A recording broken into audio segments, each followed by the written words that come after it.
یہ کتاب ہے مجموعۃ الفتاوی لشیخ الالحاد ابن تیمیہ الحرانی، مجلد نمبر 20. کتاب چھپی ہے، سند نہیں لکھا یہاں پہ، صفحہ نمبر 129 یہاں پہ کہ مجتہدین کے فتاوا ایک دوسرے سے مختلف کیوں ہوتے ہیں، بلکہ حدیث کے خلاف کیوں وہ فتوا دیتے ہیں.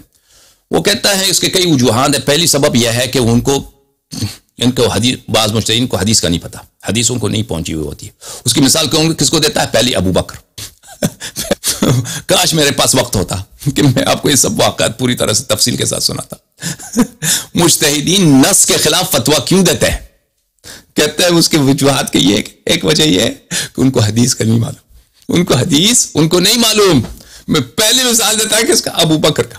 ابو بکر اس سے میراث جدہ جب پوچھا گیا تو کہا کہ مجھے نہیں معلوم.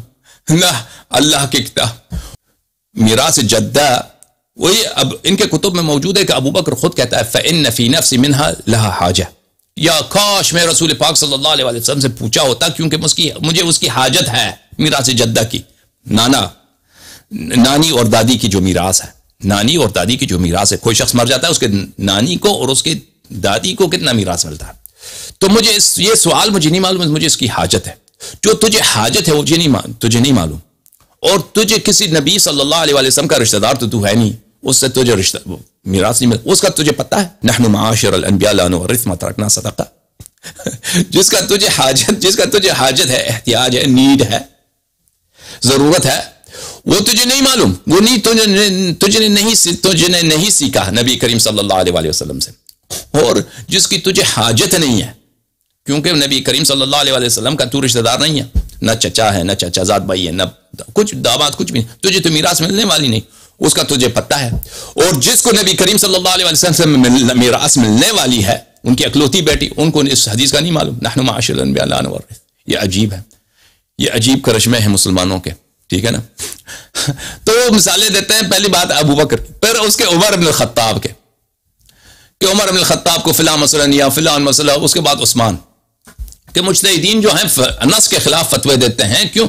حدیث کا نہیں پتہ ہوتا. اچھا، اسی میں سلسلے میں جا کر بہت وقت نہیں ہے عزیزوں، میں نے ابھی یہ مجلس ختم کرنا ہے، یہ پروگرام ختم کرنا ہے. یہاں پہ ملاحظہ فرمائیے، کہتا ہے فَمَنِ اعْتَقَدَ أَنَّ كُلَّ حَدِيثٍ صَحِيحٍ قَدْ بَلَغَ كُلَّ وَاحِدٍ مِنَ الْأَئِمَّةِ أَوْ إِمَامًا مُعَيَّنًا فَهُوَ مُخْطِئٌ خَطَأً فَاحِشًا قَبِيحًا.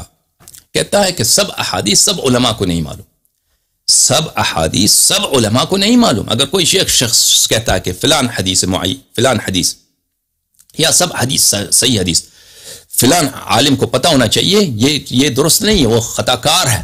احادیث بہت زیادہ ہیں، احادیث بہت زیادہ ہیں. اور پرانے زمانے میں تو احادیث اور ہی زیادہ ہوتی تھی، وہ احادیث کم ہو گئی ہمارے زمانے میں. تو اگر کوئی یہ شخص کہتا ہے تو وہ بہت باطل ہی بات کہتا ہے. اس کے علاوہ وہ کہتا ہے کہ بل الذين كانوا قبل جمع هذه الدوانين أعلم بالسنة من المتأخرين بكثير لأن كثيرا مما بلغهم أو صح إنهم لا يبلغنا إلا عن مجهول أو بإسناد منقطع أو لا يبلغنا بالكلية.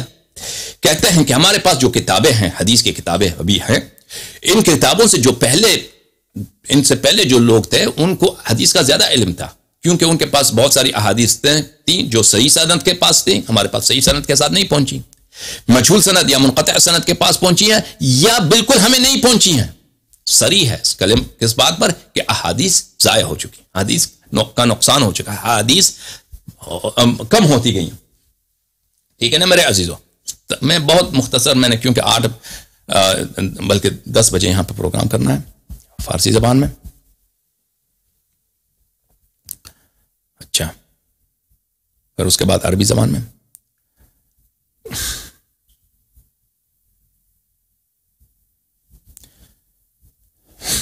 یہ کتاب الانتصار للسلف الاخیار بقلم محمد محب الدین ابو زید. یہاں پر ملاحظہ فرمائیے عزیزو، كذلك فإن كثيرا من كتب المسلمين قد فقدت على مر الزمان بسبب عواد الحروب والأيام وتفريط المسلمين وغفلتهم. وقد ذهب بعض العلماء إلى أن كمية الكتب المفقودة تساوي أضعاف كمية الكتب الموجودة. کہتے ہیں حدیث کی کتب بہت ضائع ہو چکی ہیں، جو کتابیں ضائع ہو چکی ہیں، مفقود کتابیں ہیں، موجود کتابوں سے کہیں زیادہ ہے.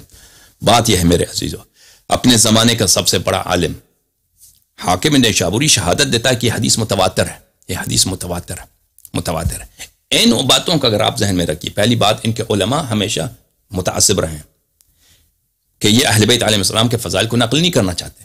دوسری بات، گورنمنٹوں کی پالیسیاں بھی ہیں کہ اہل بیت علیہ السلام کے فضائل نقل نہ کیے جائیں۔ تیسری بات، عوام کا بھی یہ تعصب ہے۔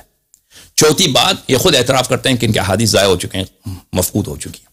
تو ان کو اگر ان باتوں کو مد نظر رکھیں تو ثابت ہے کہ حاکم کی جو شہادت ہے کہ سنت 321 ہجری میں اس کی پیدا ولادت ہے، اس زمانے میں یہ حدیث بہت زیادہ ہوئی وہ جماعت عمریہ کے پاس، یہ بالکل صحیح بات ہے، اور اس کے اسباب و عوامل بہت زیادہ ہیں۔ میں آپ سب کا بہت شکریہ ادا کرتا ہوں، اور امید رکھتا ہوں آپ سلامت سے ہوں، خیریت سے ہوں، اور انشاءاللہ تبارک و تعالی پروردگار عالم ہمیں اور آپ کو اہل بیت طاہرین علیہم السلام کے بہترین شیوعوں میں شامل فرمائے، اور امید رکھتا ہوں کہ آپ نے استفادہ کیا ہو۔ اللہم صلی علی محمد و آل محمد۔ خدا حافظ۔ آپ سب کا یا علی مدد، یا علی مدد، یا علی۔